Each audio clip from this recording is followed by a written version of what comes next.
नमस्कार दोस्तों, मैं doctor Komal Bahal. Welcome to my YouTube channel Shri Ayurveda. दोस्तों, इस एपिसोड में मैं आपको बताऊंगी पारद यानी कि मर्करी से रिलेटेड मोस्ट इम्पॉर्टेंट पॉइंट्स, ठीक है, जो कि एग्ज़ाम में एक बार नहीं कई बार आ चुके हैं। तो पूरा जो है नॉलेज लेने के लिए एपिसोड को लास्ट तक देखें एंड चैनल को सब्सक्राइब कर दीजिए। बेल आइकन बटन दबा दीजिए, उसमें ऑल का ऑप्शन आता है तो उसको क्लिक कर दीजिए ताकि हमारे वीडियो के नोटिफिकेशंस जो हैं, लेटेस्ट नोटिफिकेशंस आपके फ़ोन पर आते रहें। तो चलिए स्टार्ट करते हैं। जो पारद है, रस शास्त्र का जो मूल द्रव्य है वो पारद है, ठीक है, सबसे पहला पॉइंट। दूसरा पॉइंट है कि पारद के भेद कितने होते हैं। पारद के 4 भेद होते हैं, 5 भेद होते हैं। क्षेत्र के अनुसार जो पारद के 5 भेद होते हैं वो हैं रस, रसेंद्र, सूत, मिश्रक, पारद, ठीक है। पारद की 5 गतियाँ होती हैं, जिसमें से 4 गतियाँ दृश्य होती हैं और 5वीं गति अदृश्य होती है। जो 4 गतियाँ दृश्य होती हैं वो हैं जलद, मलक, हंसक, धूमक एंड अदृश्य गति होती है जीवनीय गति। पारद को शिव का वीर्य कहा गया है, गंधक को पार्वती का रज या आर्तव कहा गया है और जो अभ्रक है उसको पार्वती जी का शुक्र कहा गया है। रुद्र ने इंद्र की प्रार्थना से पारद में जो है मिलावट की है दूषों की, ठीक है। ये हो गया एक और पॉइंट।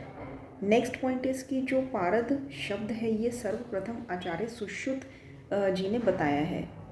पारद की जो पूजा होती है उसमें 5 चीज़ें इंक्लूडेड होती हैं: भक्षण, स्पर्श, दान, सर्व उपचार, ध्यान, ठीक है, पारद की पूजा में इंक्लूड होती हैं। पारद का जो प्राण है वो माक्षिक है। पारद का जो नवैध है वो अभ्रक है, ठीक है। एंड नेक्स्ट इसकी जो सबसे ज़्यादा विषैला जो धातु है और सबसे ज़्यादा पुराना धातु है वो है ताम्र, और इसमें 8 दोष होते हैं। पारद का जो शब्द है ये सर्वप्रथम आचार्य सुश्रुत जी ने बताया है। चरक संहिता में पारद शब्द नहीं आता है। उन्होंने रसोत्तम ये 2 शब्द यूज़ किए हैं जिनका मतलब पारद होता है, बट पारद इटसेल्फ जो शब्द है इसमें नहीं आता। अयस्कृति का जो विस्तार से वर्णन है आचार्य सुश्रुत जी ने किया है।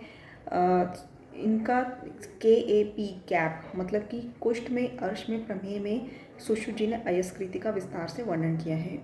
बट अयस्कृति शब्द जो है वो सबसे पहले आचार्य चरक ने बताया है, ठीक है। अयस्कृति के बाद मैं आपको बताती हूँ कि अंजन का जो अंत्य प्रयोग है वो भी सर्वप्रथम आचार्य सुश्रुत जी ने बताया है। अयस्कृति शब्द का सर्वप्रथम वर्णन आचार्य चरक ने उदर रोग में किया है। भानुपाक का सर्वप्रथम वर्णन अष्टांग संग्रह में हुआ है। भानुपाक में ये क्वेश्चन आता है कि त्रिफला और लौह की क्या रेशो होती है।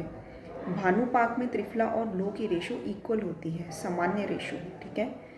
त्रिविध लोपाक का वर्णन रसेंद्र सार संग्रह में हुआ है, ठीक है, उनके द्वारा किया गया है त्रिविध लोपाक का वर्णन, रसेंद्र सार संग्रह एंड चक्रदत्त। त्रिविध लोपाक में 3 प्रकार के लोपाक होते हैं: स्थालीपाक है, भानुपाक है एंड पुटपाक है। जो अंधमूषा है इसका वर्णन किया है अष्टांग हृदय ने। घटी मूषा यंत्र का प्रयोग और इसका उल्लेख जो किया है वो है अष्टांग संग्रह ने, ठीक है। अष्टांग संग्रह ने और क्या क्या किया है? धातुओं की भस्मों का निर्माण की जो व्याख्या है ये सर्वप्रथम अष्टांग संग्रह में हुई है। विष का चिकित्सीय प्रयोग, विष का चिकित्सीय प्रयोग जो है वो सर्वप्रथम अष्टांग संग्रह में हुआ है, ठीक है। एंड मैंने कुछ और पॉइंट्स लिखे हैं कि पारद का अंजन जो है इसका वर्णन अष्टांग हृदय में हुआ है एंड पारद का अभ्यांतर प्रयोग जो है वो अष्टांग संग्रह में सर्वप्रथम बताया गया है। पारद का अभ्यांतर प्रयोग अष्टांग संग्रह में, अंजन का अभ्यांतर प्रयोग आचार्य सुश्रुत ने बताया है, ठीक है। हृदय अंधा होता है तो अष्टांग हृदय ने अंधमूषा का वर्णन किया है, ऐसे आप याद कर सकते हैं। और घटी मूषा यंत्र अष्टांग संग्रह, धातुओं की भस्मों का निर्माण, विष का चिकित्सीय योग, ये भी अष्टांग संग्रह ने किया है, ठीक है। बाकी मैंने आपको बता दिया पारद का जो अभ्यांतर प्रयोग है ये भी अष्टांग संग्रह ने किया है एंड पारद का अंजन जो है इसका उल्लेखन अष्टांग संग्रह में हुआ है, अष्टांग हृदय में हुआ है। एंड पारद एज अ सिंगल जो ओनली पारद का प्रयोग करना है, इसका वर्णन जो है सिद्ध भेषज मणि माला में हुआ है। ठीक है, तो ऑलमोस्ट ये सारे पॉइंट्स हमारे कवर हो गए हैं। तो दोस्तों ये जो पॉइंट्स हैं ये मैंने आपको इसलिए बताए हैं क्योंकि ये एक एक पॉइंट जो है रिपीटेडली क्वेश्चन बन के आया हुआ है, तो ये मिस करने वाले नहीं है, इसलिए स्पेशली इसका आज एपिसोड बनाया गया है। धन्यवाद।